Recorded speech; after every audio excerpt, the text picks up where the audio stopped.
Video kami baru keluar di CNBC dan ada perbincangan yang menarik yang terjadi di kolom komennya, terutama dari teman-teman yang belum ngerti frugal living itu apa. Nah, kita mau mungkin sekalian kenalin diri lagi di video ini sambil ngebahas beberapa komen-komen yang kita terima di sana. Nonton ya.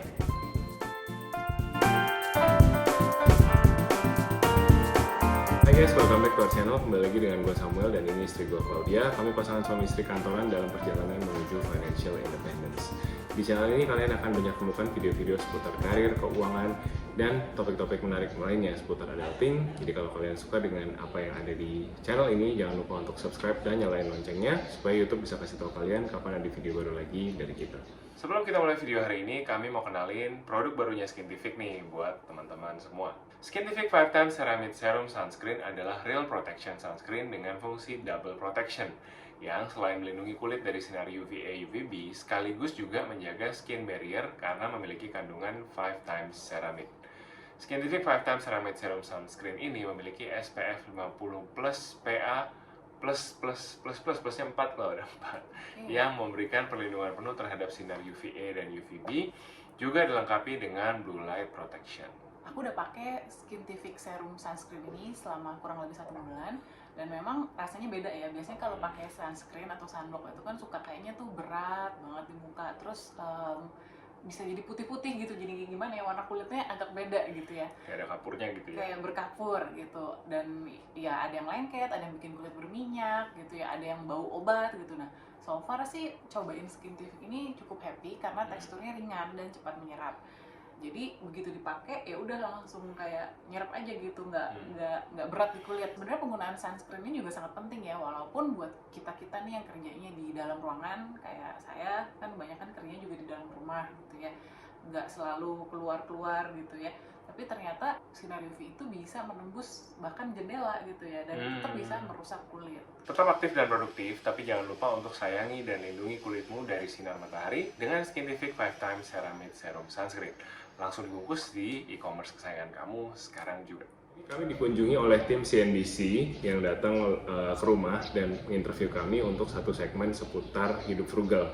Nah, dari Yang belum nonton videonya ada di, ya nanti kita akan link di bawah atau di atas, somewhere here kalian bisa temukan videonya. First of all, thank you so much buat CNBC yang udah cover kami. Senang banget kami nambah lagi coverage di salah satu major news outlet. Jadi terima kasih Trans TV, terima kasih Ibu Putri Tanjung, Bapak Hairul Tanjung, Hairul, ya, dan segenap keluarga besar Trans 7. Kami berterima kasih. Tapi yang kami mau bahas hari ini adalah beberapa komen-komen yang kami terima, bukan kami terima sih, yang ada di video itu dari mungkin audiens yang nggak kenal kami, supaya kita bisa dua arah juga ngobrol sama mereka. Kenapa jawabnya pakai video, kenapa nggak jawab di komen? Karena panjang, karena komen bisa memancing perdebatan lagi, jadi mendingan dijawab di sini aja sambil siapa tahu mau kenalan dan nonton video-video kami yang lain. Oke, yang pertama, banyak di antara komen-komen tersebut yang mengatakan bahwa ngomong doang tuh gampang gitu. Ini prakteknya nggak semudah itu bos gitu, kira-kira gitulah. Nanti kita akan cari komennya dan taruh di layar. Tapi yang kami mau bilang di sini adalah betul, kami memang saat ini ngomongnya gampang karena yang nggak gampang adalah kami sudah hidupin gaya hidup frugal ini selama 11 tahun. Bahkan lebih dari masa kalau Klau ya, yang mungkin bisa lebih banyak cerita karena aslinya lebih frugal Klau daripada gua. Tapi selama kami hidup sampai hari ini gitu, kami ya memang sudah berhemat dengan banyak cara gitu ya. Dan menjalani tidak gampang. Memang kami setuju tidak gampang, dan kami membuatnya terlihat gampang mungkin setelah kami bercerita di sini di depan teman-teman, di depan audiens yang lumayan besar ini, bahwa kami sudah ya. karena kami sudah kelihatan hasilnya dan sudah kelihatan mencapainya. Ngomongnya sekarang tuh gampang gitu, kita kan bikin konten ini setelah ya itu tadi berjuang 11 tahun lebih gitu ya, maksudnya dari benar-benar fresh graduate, gimana caranya kita dari orang tua yang nggak bisa support apa-apa, saya pun kuliah harus cari beasiswa karena orang tua nggak bisa bayarin ya. Saya juga ada beasiswa, iya. video beasiswa ada di sini, nanti kita akan naikin kalau kalian tertarik cerita kita dapat beasiswa ke Jepang. Gimana caranya harus part-time dari SMA untuk bantu orang tua, bantu sekalian adik-adik, jadi benar-benar di kondisinya minus gitu ya.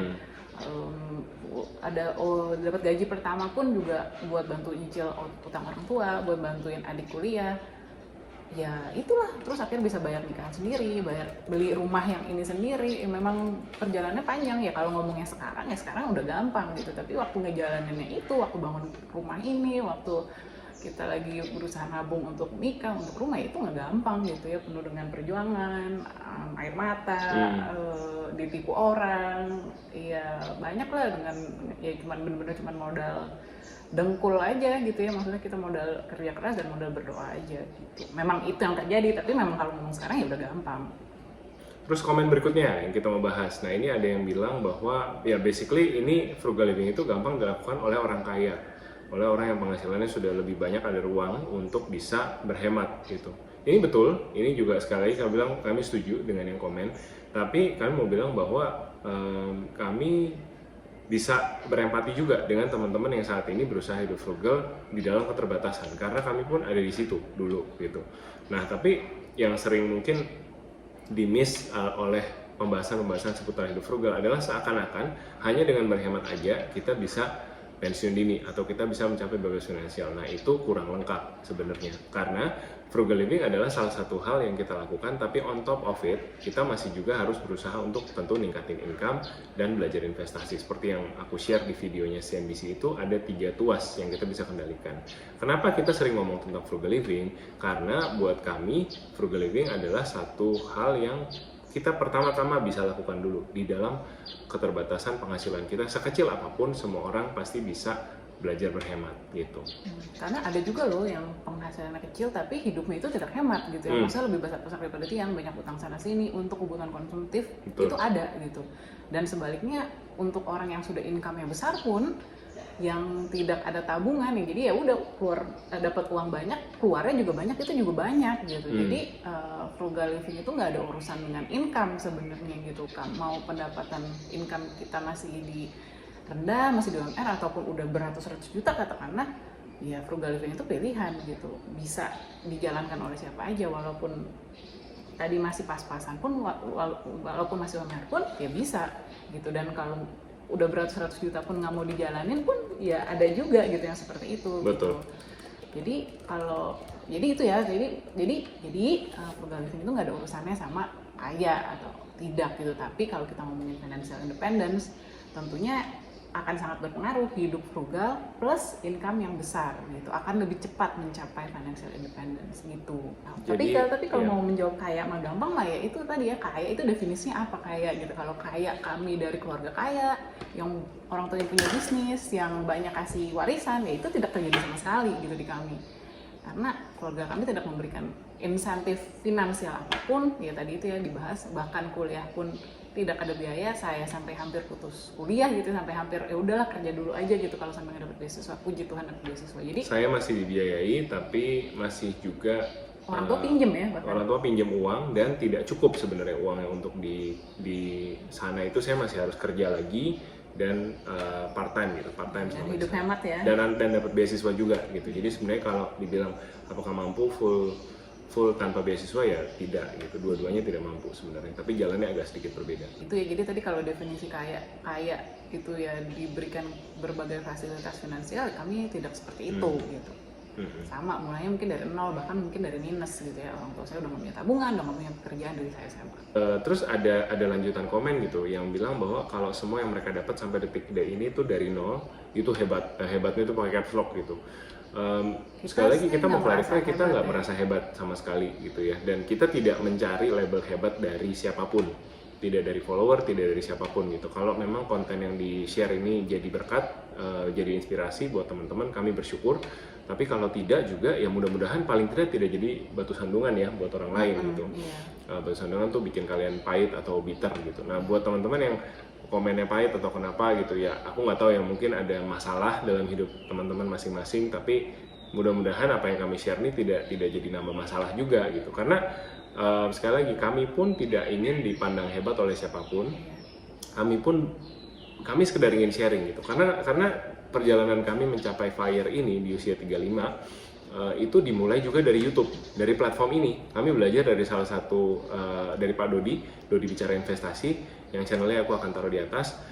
Beliau lebih teknis membahasnya gitu, lebih teknis membahas cara ngitungnya, persentasenya segala macam yang kita nggak bisa lakukan, tapi kita belajar dari Bapak Dodi gitu, dan sangat diberkati dengan materi-materi yang Pak Dodi kasih, dan kita juga pengen share semangat yang sama gitu, karena buat kami terlalu banyak financial knowledge itu yang dibagikan secara eksklusif gitu, hanya untuk kalangan tertentu, harus masuk kelas dulu, harus bayar, harus member, apa segala macam. Nah, ternyata FIRE dan mengatur uang secara sederhana itu nggak perlu kelas apa-apa gitu. Kalau teman-teman ngikutin matematikanya sebenarnya bisa gitu loh, achieve financial independence tanpa gimmick apapun gitu. Jadi sekali lagi tentang hebat nggak hebat, kami tidak merasa hebat sama sekali.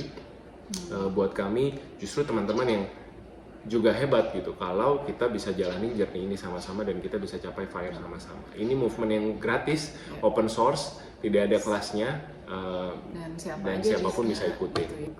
Tentang mobil juga ada yang komentar, kenapa mobil di garasi ada 2? Gimana caranya hidup frugal tapi mobilnya 2? Oke, ngomong soal mobil yang ada di garasi itu mobil konten. Jadi kan sebenarnya kami punya satu mobil Volkswagen. Itu pun beli second ya. Ya kenapa belinya Volkswagen, kenapa nggak beli mobil yang paling murah aja gitu, misalkan apa gitu, mobil yang paling murah di pasaran, ya nggak apa-apa sih. Balik lagi itu conviction masing-masing. Iya, conviction masing-masing kan punya selera dan standar masing-masing. Nah buat kami sukanya mobil Volkswagen ini gitu ya, dilihat dari sisi cc bensinnya, lalu dari kenyamanannya, keamanannya, ya kami cocoknya ini. Tapi gimana caranya menyiasati frugal, belinya second gitu. Karena frugal living nggak selalu beli paling murah gitu ya, karena kan ada juga yang harus kita perhatikan ya, dan tentunya masing-masing boleh punya standar yang berbeda gitu, silahkan. Dan kenapa di garasi mobilnya waktu itu ada 2, karena mobil yang satu lagi itu adalah kebutuhan konten ya, dipinjemin gitu. Jadi kami udah pesan padahal sama CNBC jangan ditampilkan, tapi ditampilkan juga. Jadi CNBC tolong ya tanggung jawab. Nah, komen yang selanjutnya tentang perputaran ekonomi. Gimana caranya kalau banyak pengikut kaum frugal dan kaum minimalis, gimana perputaran ekonomi? Mereka yang banyak uang ini sangat membantu ekonomi, kita butuh manusia boros dan hedon. Sebenarnya ini lagi-lagi kita sudah pernah bahas sebenarnya konsep ini, bahwa ada ekonomi di sektor real di mana teman-teman berbelanja, beli baju dan lain sebagainya. Tapi juga sebenarnya uang yang kita kumpulkan itu kita bisa putarkan untuk menggerakkan ekonomi di sektor yang tidak real, yaitu di pasar saham. Ketika kita berinvestasi, membeli perusahaan, memodali usaha teman kita gitu. Itu kita tidak benar-benar menggerakkan perusahaan itu, tapi uang kita yang bekerja gitu menggerakkan perusahaan itu. Nah, ketika kita udah bebas finansial dan kita memilih untuk misalkan hemat gitu ya, mungkin secara real kita tidak menggerakkan roda ekonomi seperti definisi teman-teman di komentar tadi, tapi uang kami juga kami gunakan untuk tetap menggerakkan ekonomi di sektor lain gitu. Kami menjadi pemegang saham perusahaan, kami berinvestasi, kami memberikan pinjaman lewat peer-to-peer lending. Itu banyak usaha mikro dan menengah yang meminjam uang dari kami gitu ya untuk menggerakkan usaha mereka. Jadi ini adalah cara lain sebenarnya, banyak cara lain untuk kita tetap menggerakkan ekonomi. Ya anyway, ini kan semua pilihan hidup masing-masing gitu. Kalau memang merasa ingin berkontribusi kepada roda ekonomi lebih dengan hidup hedon, silakan gitu. Tapi kalau buat kami memilih untuk hidup frugal, mau baik-baik menabung sehingga ya tadi nantinya bisa menikmati masa pensiun dengan baik, tidak perlu nyusahin orang lain, bahkan mungkin bisa mudah-mudahan bisa banyak jadi berkat buat banyak orang gitu ya, untuk tadi usaha yang lebih kecil dan sebagainya gitu. Selanjutnya, ya ini tadi kita udah bahas sedikit, cuman ada yang komentar ini pastinya jualan kelas, mentor yang ngajarin ilmu ngaco financial freedom aja bebas, bebanin biaya training kok ke pesertanya. Lah mentornya aja nyari duit, masa murid-muridnya disuruh gak usah ngebet kejar duit. Nah, pertama-tama kami tidak punya kelas. Kami tidak punya kelas kami yang bukan dijual. financial advisor, kami bukan financial guru, financial coach ya. Betul, jadi tidak ada materi kami yang diperjualbelikan secara berbayar. Semua materi yang kami keluarkan, teman-teman hanya bisa dapatkan so far di sini dan di Instagram kami masing-masing. Tidak ada kelas yang kami buka berseri-seri, berjilid-jilid, dan teman-teman harus ikut satu demi satu sampai akhirnya mencapai financial freedom. Jadi semua ilmu yang kami bagikan juga kami dapat dari mana, kami selalu share source-nya, bukunya, channelnya gitu. Jadi benar-benar semua source ini tuh kita open for public karena kita pun belajar dari orang lain. Nah, kami make money dari mana? Memang karena Instagram dan YouTube ini kami monetize gitu ya. We treat this channel as a side business juga, karena kami masing-masing, karena aku masih bekerja juga di kantor. Yes, we do make money, tapi dari awal kami sudah sepakat untuk kita nggak mau make money dari follower kita. Kita nggak mau follower kita yang seakan-akan kita punya ilmu sakti rahasia yang mereka harus bayar langganan atau secara ikut kelas dan lain sebagainya gitu. Yang kita kepingin adalah ilmunya gratis, aksesnya gratis, tapi akan ada advertising, akan ada brand produk yang akan masuk sekali-sekali untuk yaitu to keep the business running gitu. Untuk bisnisnya ada cost operasional kan yang harus kita cover gitu. Dan itu pun kita benar-benar pilih-pilih ya untuk brand apa yang kita mau terima ajakan kerjasamanya. Kalau diingat kan mungkin beberapa bulan lalu sempat banyak kasus tuh dari ya inilah ya trading platform mungkin yang ya udahlah mungkin udah lupa juga kali ya. Nah itu kan ada tuh sampai beberapa influencer ada yang ditangkap Bareskrim dan sebagainya. Nah itu jauh sebelum kasus itu muncul, kami pun juga sempat ditawarin gitu, dan itu kami nggak terima gitu karena jujur aja kami nggak melakukan trading, kami nggak ngerti caranya apa, caranya gimana, dan ya kami sendiri juga nggak believe di produknya, jadi kami nggak terima gitu. Jadi ya udah kami menerima ajakan kerjasama bukan sekedar oh ya semua brand aja asal ada uangnya kami terima ajakan kerjasamanya. Nah seperti itu juga gitu karena tadi seperti yang saya sampaikan kami berdua karyawan dan itu sudah jauh lebih cukup. Rumah ini dibeli di 2017-2018, mobil itu di 2018-2019, jadi ya berdasarkan gaji dan hidup hemat gaji gitu. Kalau misalkan sekarang ada side income dari sosmed itu puji Tuhan banget, tapi tetap kami komitmennya adalah yaitu tetap pilih-pilih brand, tetap pilih-pilih produk yang sesuai dengan value-value yang dan yang kami pandang baik gitu ya. Jadi memang dari awal tujuan utamanya channel ini adalah untuk sharing pengalaman kami, sharing knowledge kami dan gimana caranya tadi dari Sunrise Generation, dari kondisi nol, kondisi minus sampai akhirnya bisa hidup cukup gitu ya, dan dalam perjalanan menuju financial independence, jalur karyawan, jalur Sunrise Generation. Ya, kira-kira itu sih komen-komen yang kami terima dari video CNBC yang tayang beberapa hari yang lalu. Pesan kami mungkin buat teman-teman yang juga pegiat frugal living, pejuang frugal living seperti kami,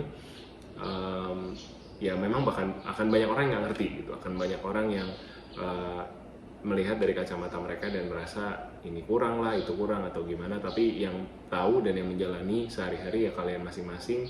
Jadi dan yang tahu apa yang menanti kalian di ujungnya gitu. Bagi kami ya bebas finansial di usia 35 ini adalah sesuatu yang mungkin orang lain nggak bisa lihat, orang lain nggak bisa pahami goal ini, tapi dan bilang bahwa mungkin kalian sibuk sekali nggak enjoy life. Percayalah kami enjoy life kok ya, cuman caranya beda gitu mungkin dengan kalian gitu. Ya jadi frugal living ini adalah sebuah gaya hidup yang mungkin bukan untuk semua orang gitu, yang udah pasti bukan untuk semua orang gitu ya. Tapi ada yang memilih untuk tidak frugal living, ada yang memilih frugal living. Nah itu kan masing-masing orang situasi kondisinya berbeda, convictionnya berbeda, visi misi hidupnya berbeda. Menurut saya sih nggak ada benar dan nggak ada salah gitu ya. Ini hanyalah salah satu lifestyle gitu. Yang misalkan setuju, ayo kita sama-sama menjalani frugal living, saling sharing, saling belajar. Kalau memang ada yang nggak setuju juga dan nggak menjalani frugal living, ya nggak apa-apa juga gitu. Itu juga nggak salah. Apapun living yang kalian jalani ya, frugal or non frugal, yang penting kalian happy dan bertanggung jawab sama keuangan kalian. Buat kami frugal living adalah sesuatu yang very personal to us, dan ini jalan yang membawa kami membuka mata kami bahwa keuangan itu bisa dijalanin sama-sama dengan suami istri, bisa kompak dan juga bisa achieve sesuatu yang ya memang kita nantikan sama-sama gitu di usia 35 nanti kalian bisa mendapatkan kebebasan finansial kalian, bahkan mungkin lebih cepat dari itu. Oke, mudah-mudahan kalian terbantu. Jangan lupa buat kalian yang belum subscribe. Kalau mau follow kita di sosial media, ini akun sosial media kita. Yang lain juga lonceng supaya kalian nggak ketinggalan kalau ada video baru dari kita. Sampai ketemu minggu depan. Stay safe and stay healthy. Bye-bye.